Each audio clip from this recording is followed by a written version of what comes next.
레위기는 사람들이 잘 안 읽는 책이죠. 마치 뭐와 같으냐면은 전화번호 책 비슷하고, 또 마태복음 1장에 누구는 누구를 낳고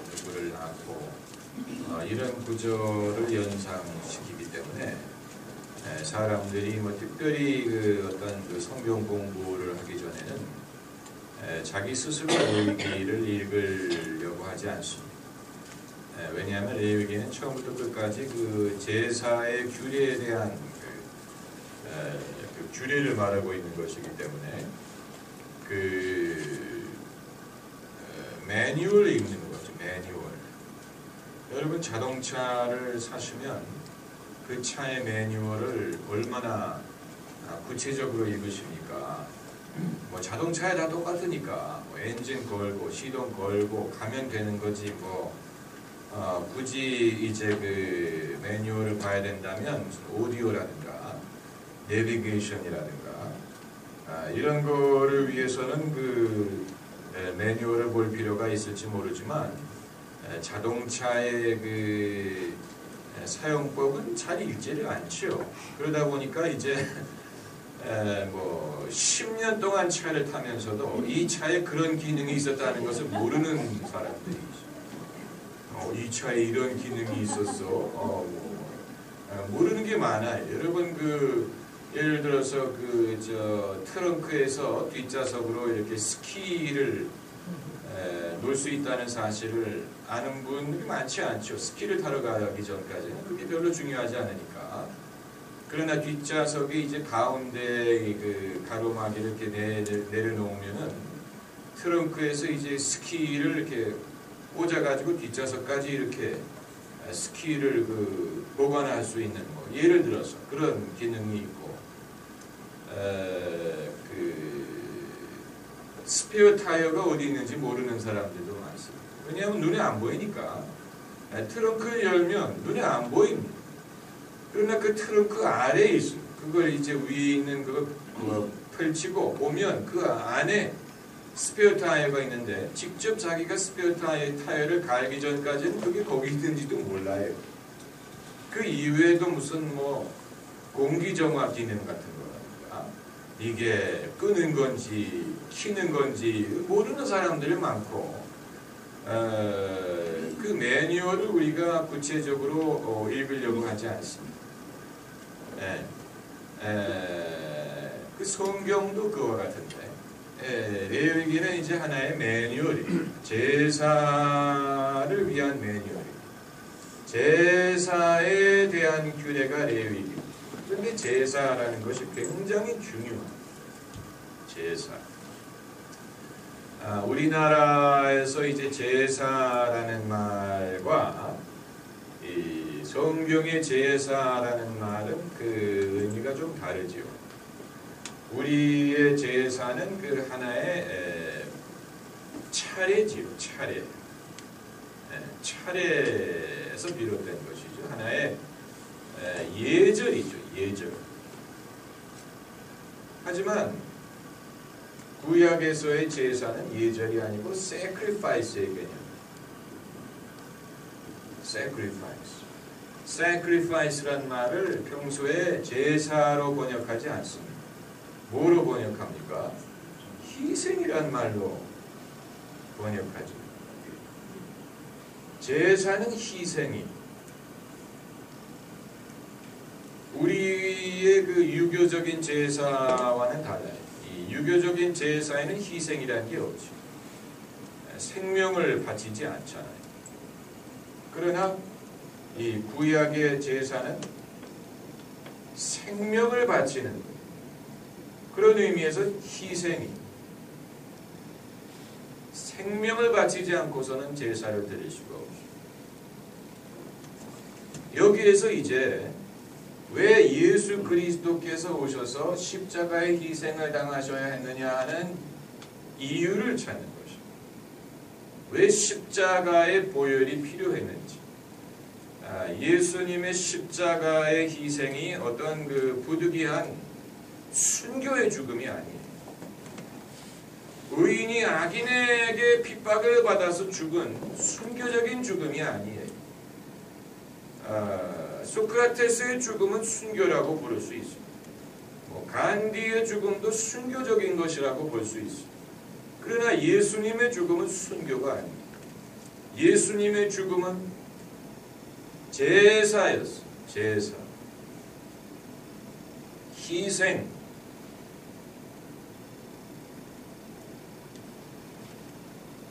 그 규례를 말하는 것이 레위기요. 왜 하나님이 희생을 요구하시느냐? 인간의 죄의 문제 때문에. 죄의 문제. 죄의 삭은 사망이라고 했어요. 죄의 삭은 사망. 죄의 값이 사망이다. 그렇기 때문에 죄인이 죽어야 되는데 죄인이 죽으면 끝이죠. 그래서 대신 생명을 드리는 것이 제사이고, 대신 예수 그리스도께서 어떻게 우리의 구세주가 되실 수 있느냐? 우리를 대신해서 당신의 생명을 드림으로 우리의 죄값을 지불하시고 우리가 죄의 사함을 얻게 하신 것입니다. 예수님의 십자가의 죽음을 이 연장선에서 봐야지, 신약에서만 십자가를 보게 되면 그게 왜 불가피했는지 잘 이해가 안 돼요. 그 신약 성경이 그것을 이렇게 길게 설명하고 있지 않아요. 이미 알고 있다고 전제하고 말합니다. 왜냐하면 신약 시대의 그리스도인들은 구약을 이미 갖고 있었기 때문에 구약을 알고 있었죠. 사도들이 설교할 때 인용했던 성경은 구약 성경이었어요. 그렇기 때문에 구약을 알고 있다고 전제를 하는 것인데, 우리가 구약을 모르고 신약만 읽어서는 예수님의 십자가를 통해서 우리가 죄사함을 얻는 원리를 이해하기가 어려워. 왜 하나님이 피를 그렇게 좋아하냐 이렇게 생각이 되고, 이게 하나의 그 쇼냐, 어떤 그 예수님이 그 숭고한 어떤 죽음의 예를 우리에게 보여준 거냐, 그게 잘 이해가 되지 않죠. 그러나 하나님께서는 예수님이 오시기 수천 년 전에, 몇백 년 전에 이스라엘 백성과 언약을 맺으실 때 이미 그 제사의 그 규례에 대해서 아주 엄격한 이 규칙을 만드셨습니다. 제사. 그래서 이제 그 몇 가지 방법을 보면은 레위기 1장에 그게 나옵니다. 레위기 1장에 여호와께서 회막에서 모세를 부르시고 그에게 일러 가라사대 이스라엘 자손에게 고하여 이르라. 너희 중에 누구든지 여호와께 예물을 드리려거든. 여기서 예물을 드린다는 말을 예물이라고 보면은 이해가 잘 안 되고 예배를 드리려거든이란 말로 봐야 이해가 됩니다. 예물을 드린다는 말은 예배를 드린다는, 하나님이 우리에게 무슨 뇌물을 요구하시는 게 아니에요. 하나님이 뭐가 부족해서 우리에게 뭔가를 가져오라고 요구하시는 게 아니에요. 예물이라는 건 그런 의미가 아니에요. 예물의 그 정신은 예배. 그러면 예배라는 말로 읽으면 누구든지 여호와께 예배를 드리려거든 생축 중에서 소나 양으로 예물을 드릴지니라. 다시 말하면 하나님께 예배를 드리기 위해서는 제사가 필요하다는 거예요. 오늘날 우리가 하나님이 받으실 만한 예배를 드릴 수 있는 이유는 예수께서 당신의 몸을 제물로 드리셨기 때문에, 그렇기 때문에 우리가 예수님의 이름으로 하나님을 예배할 수가 있습니다. 우리의 이름이 아니고 그러지 않으면 하나님이 그 예배를 받지를 않아요. 죄인의 예배를 하나님이 받지를 않아요. 그 예배가 하나님께 상달되기 위해서는 누군가가 죄값을 지불해야 돼요. 제사가 필요합니다.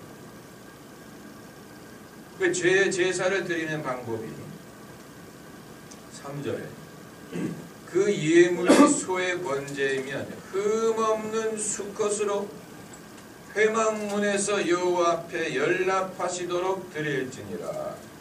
이 예물의 그 제사 그 제물의 요구 조건은 첫째는 흠이 없어야 돼. 흠이 없어. 흠이 있는 것을 하나님께 드리면 하나님이 안 봐요. 흠이 있는 것을 알고 드리는 것은 그건 하나님에게 잘못하는 거죠. 그렇다면 인류를 대신해서 대속의 죽음을 죽으실 분이 흠이 없어요. 죄가 없는 분이에요. 이건 아담 이후에 모든 사람을 배제하는 어느 누구도 이런 그 대속의 죽음을 죽을 수가 없어. 다 흠이 있기 때문에. 근데 예수 그리스도께서는 우리와 같이 사람으로 오셨지만 우리와 같이 시험을 받으셨지만 죄를 짓지 않으시고 흠없는 하나님의 어린이 아니시죠. 예수님의 흠없는 그 예수님의 그 거룩함을 보여드립니다. 예수님만이 우리를 대신해서 죽으실 권한이 있었어. 자격이 있었다는 거예요. 그리고 이제 그 수컷이라고 했죠. 이건 이제 여러분이 이건 성차별이 아니냐 이렇게 뭐 생각하셔도 할 수 없습니다만 예수님이 여자로 오신 게 아니고 남자로 오셨죠. 네. 이것도 이제 그 하나님의 섭리에 의해서 이루어진 것입니다. 4절을 보면 그가 여기서 그는 제사장이에요. 제사장. 아니야. 그가 아니고 제사를 드리는 사람이에요. 드리는 사람. 제사장이다.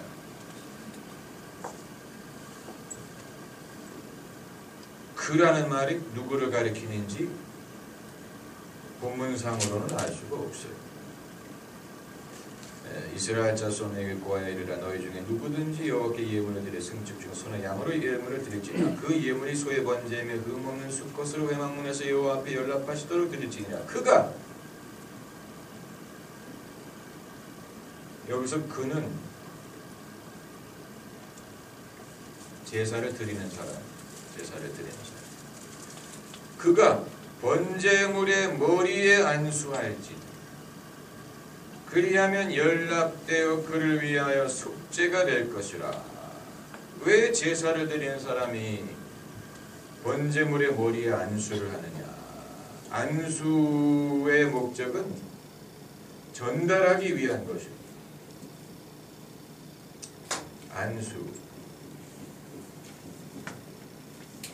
안수는 이 접촉이죠. 손을 통한 접촉, 손을 얻는 것.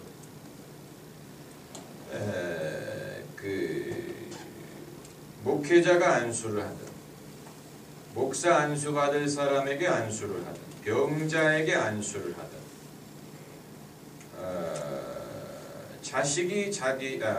아버지가 자기 자식에게 안수를 하는 접촉을 통해서 뭔가를 전달해 주기 위한 거죠.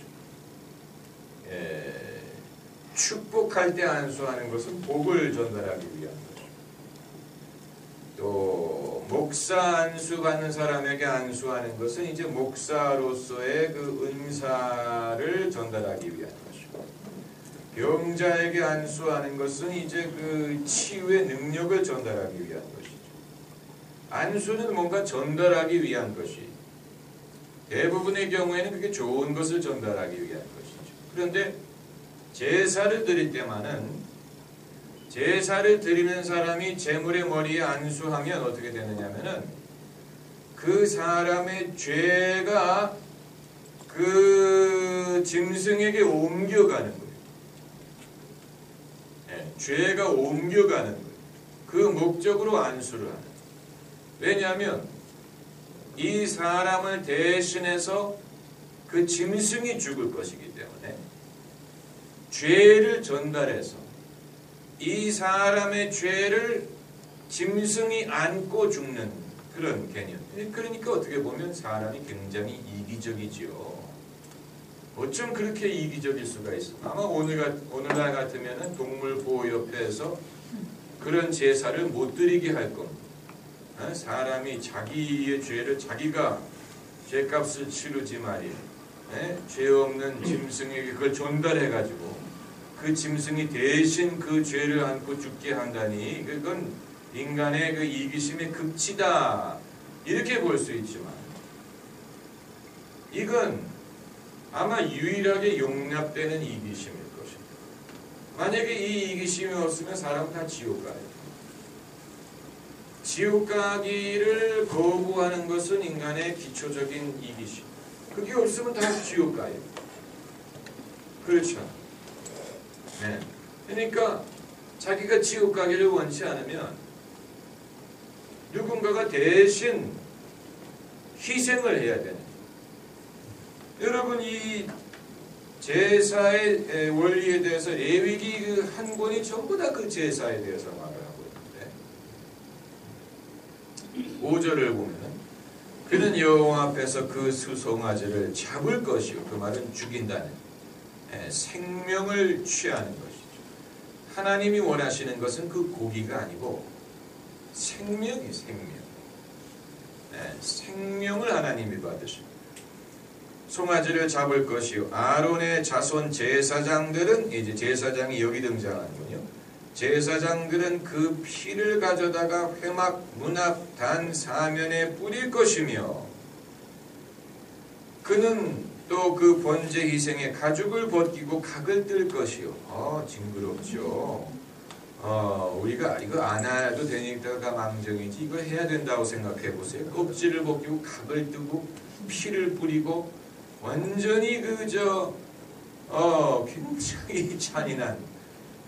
잔인한, 굉장히 그 피가 많이 흐르는 그런 것이. 그러니까 이제 여러분이 지금 그 성전에서 이런 제사에 참여하고 있다고 한번 상상을 해보시면 한 번 이런 제사를 드려본 사람은 다시는 죄를 지을 생각을 하지 못할 겁니다. 죄의 결과가 이렇게 참혹할 수 있구나. 하나님이 받으실 만한 예배를 드리기 위해서 이렇게 피를 흘리고 이렇게 처참하고 짐승이 그 생명을 바치고 이렇게 되는 이렇게 해야만 죄를 하나님이 커버할 수 있다면 죄를 지을 마음이 들을 때 다시 생각하게 될 겁니다. 그러니까 지금 이 제사를 드리는 사람은 제사장이 그 피를 뿌리고 하는 동안에 지금 엎드려 있는 거예요. 엎드려 있는 거예요. 하나님 앞에 엎드려 가지고 회개하면서 자기의 죄를 이제 하나님 앞에 고백하고 있는 것인데 만약에 이런 마음이 없는 사람은 제사를 드리려고 하지도 않을 것이고 제사를 드려서는 안 되죠. 이것이 하나의 요식행위가 되면 안 되니까. 그리고 요식행위가 될 수 없습니다. 요식행위라면 어떻게 자기가 그 송아지를 잡고 피를 흘리고 이 예식에 참여할 수가 있겠습니까?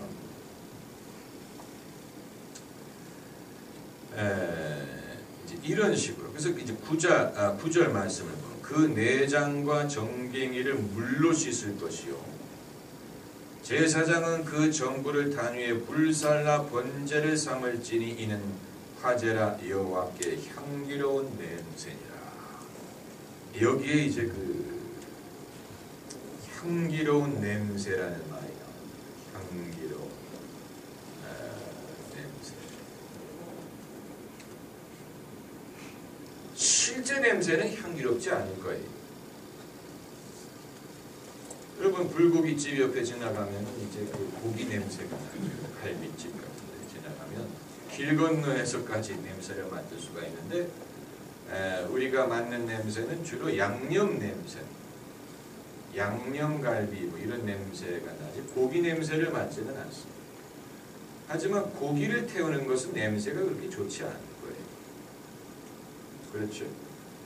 그 참고로 지금 이들은 굽는 게 아니고 태우는 겁니다. 거기에는 큰 차이가 있어요.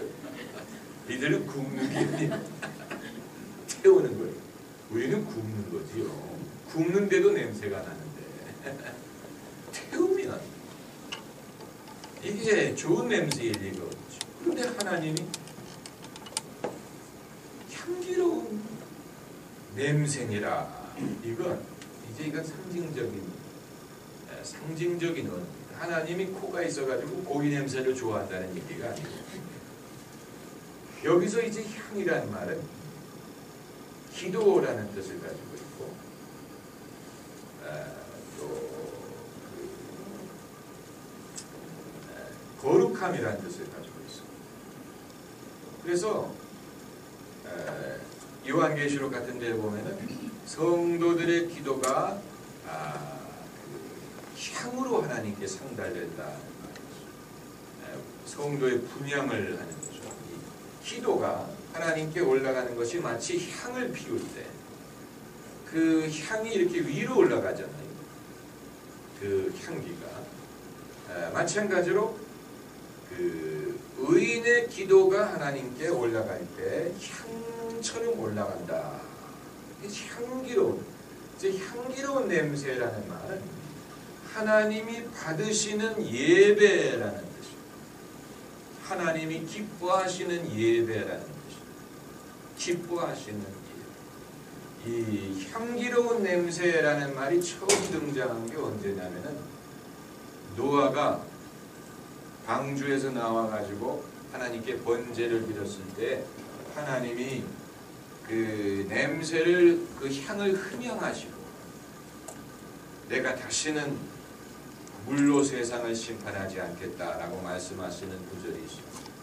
향기로운 냄새는 그러므로 하나님이 받으시는 예배라는 거죠. 향기로운 거룩한 제사. 반대로 하나님이 받지 않는 것은 악취나는 그런 냄새가 되겠죠. 하나님이 받으시는 제사가 그렇게 중요한 것입니다. 하나님이 받으시는 제사. 하나님이 안 받으면 그건 헛금. 그 3절에 그 예물이 소의 번제면 흠없는 수컷으로 회막문에서 여호와 앞에 연락하시도록 드리지. 받으시도록 하나님이 연락하셔야지. 연락하지 않으면 그건 그저 인간의 종교 행위일 뿐 아무 의미 없는 것이 되거든. 아무 의미 없는 인간의 종교 행위로 끝나고 하나님과는 아무런 상관이 없어. 하나님이 전혀 받지도 않고 하나님이 기뻐하지도 않고. 그러므로 이제 우리의 관건은 우리가 예배를 드릴 때 우리가 예배를 드릴 때 관건은 하나님이 받으시느냐.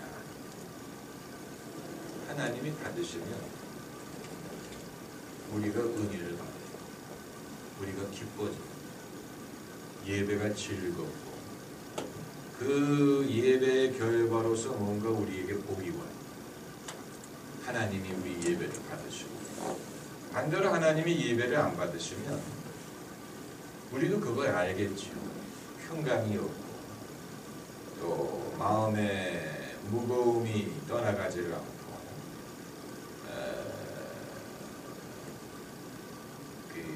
뭔가 복이 임하지 않고 오히려 화가 되고 시험이 되고 그건 아주 불행한 일이죠. 그 우리가 예배를 드릴 때 늘 유념해야 되는 게 바로 그거. 내 예배를 하나님이 받으실 것이다. 내 예배를 하나님이 받으시게 하기 위해서 어떻게 해야 되느냐. 이제 그러기 때문에 예수님의 십자가 보혈을 의지해서 예배를 드려야 되고 예수님의 이름으로 드려야 되고 또 또 믿음과 또 회개와 겸손으로 예배를 드려야 돼요. 신령과 진정으로 예배를 드려야 돼요.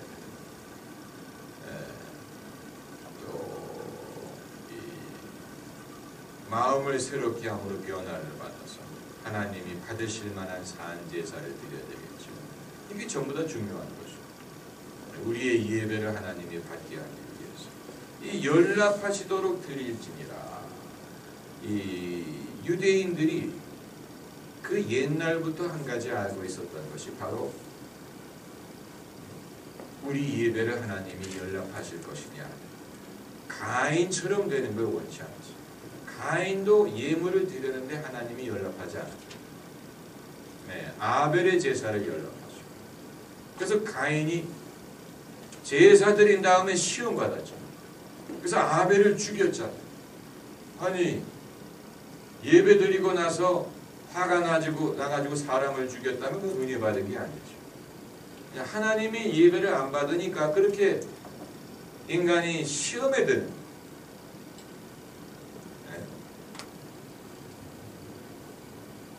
하나님이 받으실 만한 예배를 드릴 수 있는 유일한 길이 바로 십자가를 통한 것입니다. 할렐루야. 십자가를 통해서 이 구약 성경에는 우리가 구약 시대에 태어나지 않은 게 얼마나 다행인지 몰라요. 그때는 정말 하나님이 예배를 받기 위해서 우리가 이런 고생을 해야 했고 그래도 받을까 말까 했는데 이제는 우리가 그런 제사를 드릴 필요가 없이 예수 그리스도를 믿는 것으로 이 모든 것이 해결이 되니까 얼마나 큰 축복입니까? 그렇죠? 이것이 우리에게 주신 하나님의 은혜가 되는 것입니다.